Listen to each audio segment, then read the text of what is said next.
Because of the shock, I fell face flat on the floor. Almost 14, I was in secondary school. My dad cautioned her never to take me to the church anymore. Have you given your life to Christ? I remember 26 years ago, when I was still attending an Orthodox church, we used to have a prayer for the last 10 days of the year. We will camp in church and all that. Nobody's allowed to take any form of transportation anywhere. And I remember the last 3 days of that prayer, I was sent to go to the tailor's house. So on my way there, I had an accident, a terrible accident. It was an head-on collision, our vehicle and another vehicle. I was the only one that came out of that vehicle alive. People died, sustained diverse degrees of injuries. But when I came out, I heard the voice, have you given your life to Christ? I heard it for the very first time in my life, that have you given your life to Christ?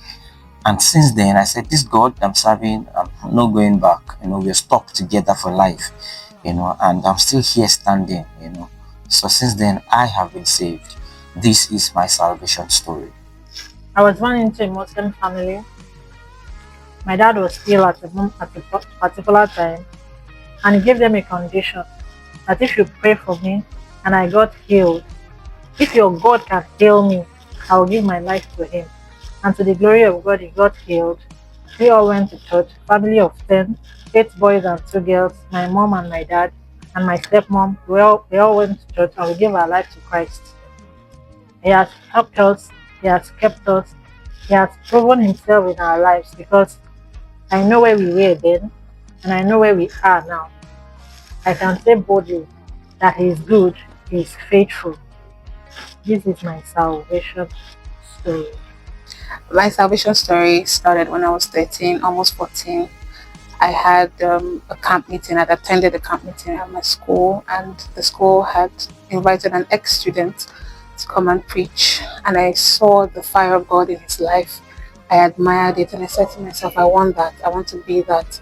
I want to be more than that. And that day, I gave my life to Christ, and I never looked back. I almost didn't grow up in the church. My salvation story started when I was 3 years old. A kind neighbor would take me to a fellowship, but then one day my dad cautioned her never to take me to the church anymore because he was a Muslim.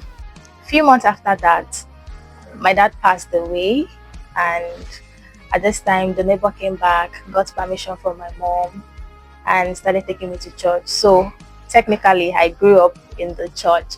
I'm one of those people who grew up in the church, came out several times for altar call, but you were always going back and always coming out over again until that day, August 8, 2008, 08, when I made a decision to never go back to sin. And how I was able to simply test that was by not taking meat from the pot the next day when I got home. And I had that urge to eat the meat, but then I decided to ask for permission from my mom. And ever since then, the journey has been really transformative. There's a depth to Christ year in, year out. There's a whole new revelation of who God is and who he has called me to be. September 20th, 2021. That is actually my birthday also. So for a long while, I've been backsliding and all, but I just decided that at this point I have to take Christ serious. I have to develop a better relationship with him. So I was in church that day and altar call was made. So I decided that this time around I have to do this and do it the right way. So I went for altar call, answered the call, and from there it's just been from one step to another. By the grace of God, I'm still in the faith and trying to grow better every day. So my salvation story started in 2017. I went to school of ministry at my local church in River State, Port Harcourt. And then while I was there, I was a Christian, I was born into a Christian home and all that.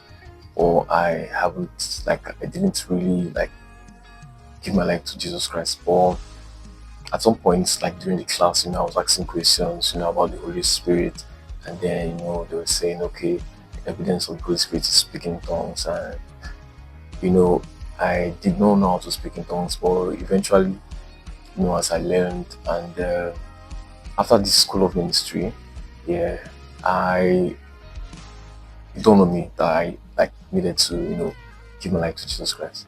So that was when I gave my life to Jesus, and even though I haven't really started speaking tongues yet, yeah, I still believe God, and I've been growing ever since then, and that's it. My salvation story started when I used to go to this fellowship, and then for like 6 months, I had an encounter with God. I was born in a Christian home where my parents were pastors. I joined this fellowship, and then it was a whole turnaround for me. I started doing things I never thought I could do. And one thing I will never forget is the encounter I had with the Holy Spirit. There was one night I was praying. I felt His touch. I was supposed to pray for 2 hours. So I prayed a short prayer that, Holy Spirit, please wake me up by 12. I felt a hand that tapped me. I checked the time, it was 12 sharp, and then I just knew that, okay, yes, the Holy Spirit is real. And that encounter for me was something I have never felt before, but then I had it with Him. My salvation story started when I was 5 years old. And for a long time, I saw myself as, of course, I'm a Christian, I'm a believer, my parents are Christians. But up until last year, that's 2024, October 7th to be precise, I realized that there's a need for consecration. There are other things that I can be just on my own, me and God. So I gave my life to Christ again. And since then, it has just been from glory to glory, from one spiritual gift to the other, just complete transformation. And I can't thank God enough. This My is my salvation salvation story. story.